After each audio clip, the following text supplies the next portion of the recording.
reales. Les habla el licenciado en Psicología Pedro Cadenas. En esta oportunidad les traigo el curso llamado Factores de Riesgo Psicosocial y Programa. Acá aprenderemos qué son, cómo podemos identificarlos y cómo podemos integrar este conocimiento en nuestra organización o empresa. Lo primero y principal es entender qué son los factores de riesgo psicosociales. De acuerdo a la Organización Internacional del Trabajo, los factores de riesgo psicosociales son aquellas características de las condiciones de trabajo que afectan a la salud de las personas a través de mecanismos psicológicos y fisiológicos a los cuales se llaman estrés. En pocas palabras, se pueden considerar factores de riesgo psicosociales cualquier cosa que influya negativamente sobre la salud y el rendimiento y la satisfacción laboral. Todo esto es producto de fallas prolongadas en el diseño, la organización, la planificación y la gestión del trabajo. De igual manera, a un escaso contexto social del trabajo donde se puede producir efectos negativos en la salud física, mental y social, como lo es el estrés, el síndrome de burnout e incluso la depresión. Ahora vamos a hablar sobre los tipos de factores de riesgo psicosociales.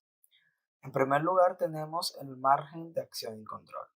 Este se refiere a la medida en que una persona participa en la toma de decisiones en relación con su rol de trabajo. Es decir, si este trabajador puede elegir de qué manera puede ejecutar su trabajo, manejar un horario flexible o que su opinión sea tomada en cuenta a la hora de tomar decisiones importantes. Ahora vamos con lo que sería la organización del trabajo.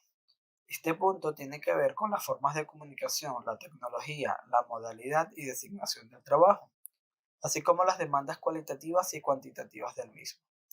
Por ejemplo, las personas que se dedican a labores de oficina suelen tener una exigencia del tipo mental, debido a que mantienen la atención y la concentración por mucho tiempo, mientras que las personas que se dedican a labores del tipo operacional suelen tener una exigencia del tipo físico, dado el esfuerzo físico y corporal que manejan a diario. Por otra parte, tenemos lo que sería el factor recuperación. Este se refiere al tiempo y espacio destinado para el descanso y recuperación de energía luego de realizar un esfuerzo físico o mental dentro del ámbito laboral. Tiene que ver con el tiempo que se destina a la recreación, distracción, tiempo de vida familiar y otras actividades extralaborales, que incluye también desde viajar de vacaciones hasta actividades más cotidianas como ir al cine, salir de paseo o algún lugar o simplemente visitar amigos o familia. En el factor de riesgo, soporte y apoyo, tenemos lo que sería esas acciones y recursos formales e informales que aplican los mandos intermedios, avanzados o compañeros de trabajo para facilitar la solución de problemas planteados frente a temas laborales o extralaborales. Esto se refiere a si el miembro de la organización puede encontrar ayuda o colaboración en caso de requerirse, ya sea en una tarea laboral o en situaciones personales, como puede ser un periodo de duelo, enfermedad o problemas personales. Entre los puntos importantes tenemos lo que sería el acoso discriminatorio. Este tipo de riesgo hace referencia al trato desigual, exclusión o preferencias de una persona, ya sea por su identidad de género, orientación sexual, edad, discapacidad, estado de salud, enfermedad, etnia, idioma, religión, nacionalidad, lugar de nacimiento, ideología política, condición migratoria, estado civil, pasado judicial, estereotipos estéticos o encontrarse en estado de embarazo, lactancia o cualquier otra condición que se use como motivo o excusa para menospreciar, alterar, los derechos individuales o colectivos en los procesos de selección o durante la existencia de una relación laboral. Además de eso, tenemos lo que sería el acoso laboral. Esa forma de acoso psicológico que consiste en el hostigamiento intencional repetitivo y focalizado a través de acciones repetitivas crueles o maliciosas que buscan humillar y desestabilizar a un individuo o grupo de trabajadores o servidores. Un ejemplo muy frecuente en las organizaciones es cuando los trabajadores reciben gritos, amenazas o comentarios malintencionados dentro del ámbito laboral, lo cual ocasiona conflictos a nivel interpersonal e incluso a nivel interlaboral. Entre los puntos importantes destacan lo que sería el acoso sexual, uno de los riesgos psicosociales más delicados debido a sus consecuencias. Incluye lo que sería insinuaciones sexuales no deseadas que afectan la integridad física, psicológica o moral de los trabajadores. Por ejemplo, piropos invasivos, el roce o contacto corporal sin el permiso de la persona, o incluso el chantaje o manipulación para obtener algún beneficio. Entre los puntos importantes tenemos lo que sería la adicción al trabajo. Acá encontramos la dificultad de la persona para desconectarse del trabajo y la necesidad de asumir más y más responsabilidades. Esto pasa a ser un factor de riesgo psicosocial cuando la relación con el trabajo es superior a la relación consigo mismo y a la relación con otras personas. Una particularidad de la adicción al trabajo es que, a diferencia de otras adicciones, esta se alaba y se recompensa, mientras que con otras adicciones no sucede lo mismo. Casos muy comunes de este factor es cuando la persona trabaja horas extras y asume cargas laborales sin que nadie se lo exija o se lo demande, lo cual desemboca en problemas superiores como estrés laboral, síndrome de burnout, incluso enfermedades físicas o mentales.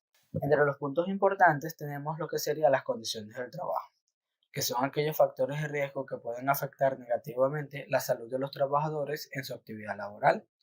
Tiene que ver con las condiciones de trabajo, las condiciones de seguridad, ergonomía e higiene, entre otras, que influyen en la salud ocupacional.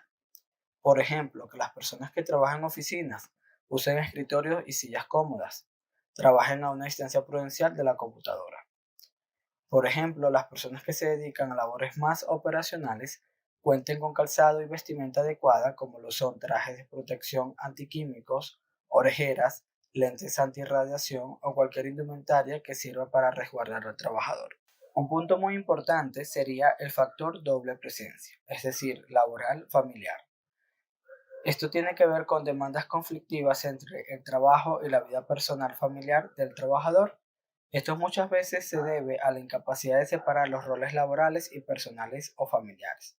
Sin embargo, hay muchas situaciones fortuitas que pueden influir en este punto, como lo son enfermedad o pérdida de un ser querido, crisis sentimental de pareja o cualquier situación de la dinámica personal o familiar que pueda influir en el bienestar del sujeto. Por otra parte, tenemos el factor estabilidad laboral emocional, el cual hace referencia a la incertidumbre del futuro laboral, falta de motivación o descontento en el trabajo.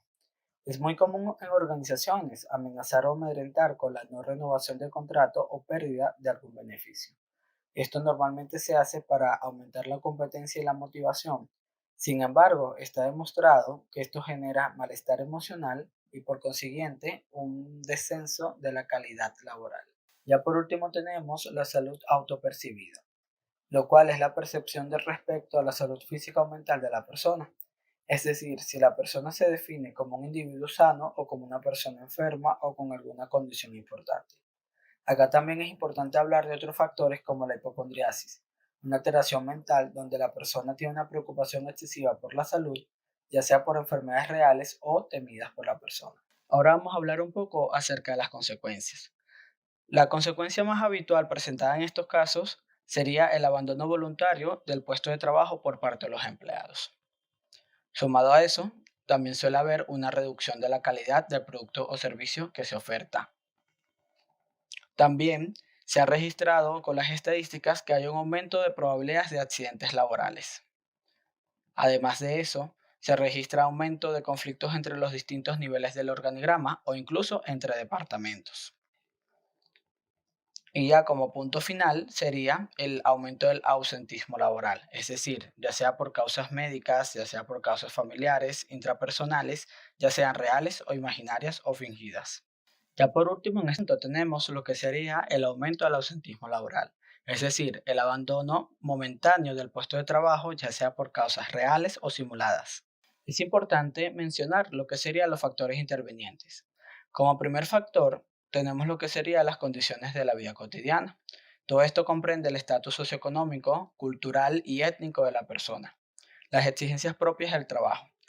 Por ejemplo, las personas que se dedican al área administrativa suelen tener una exigencia del tipo cognitiva, mientras que las personas del área logística operacional suelen tener una exigencia del tipo físico.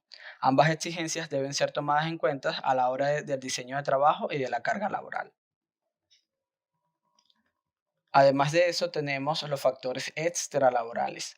Acá tenemos todo lo que sería la vida personal de la persona, del trabajador, lo cual comprende el ocio, el esparcimiento, la parte familiar. Como tercer factor tenemos lo que serían los factores extralaborales, es decir, toda esa vida social que tiene el trabajador fuera del contexto laboral.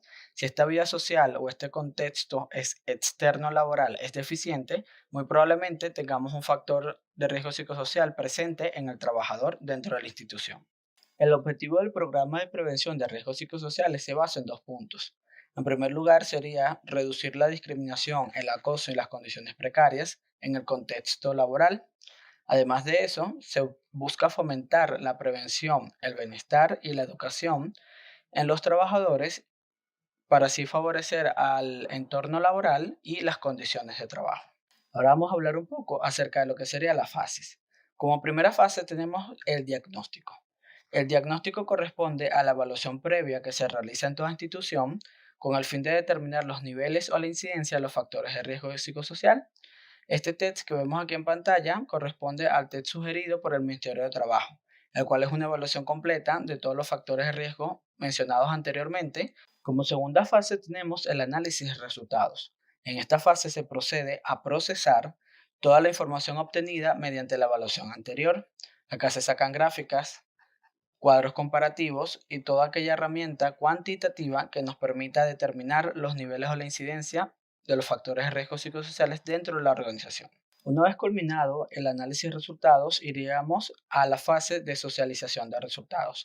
Acá se hace una reunión con todos los trabajadores y se explica de forma detallada y amena los resultados obtenidos en cada una de las dimensiones, con el fin de hacer público y de hacer bastante participativo toda la actividad y todo el proceso que se está realizando dentro de la institución. Ahora llegamos a una de las fases más importantes, que sería el plan de acción.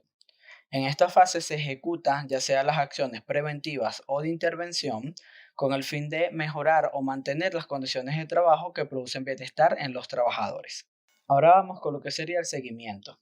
En esta fase se hace una vigilancia de que todos los procesos ejecutados anteriormente estén dando resultados o estén siendo eficientes, ya sea para su mejora o aplicación continua del mismo. Gracias por tu atención y por todo el tiempo que has dedicado a este proceso de aprendizaje.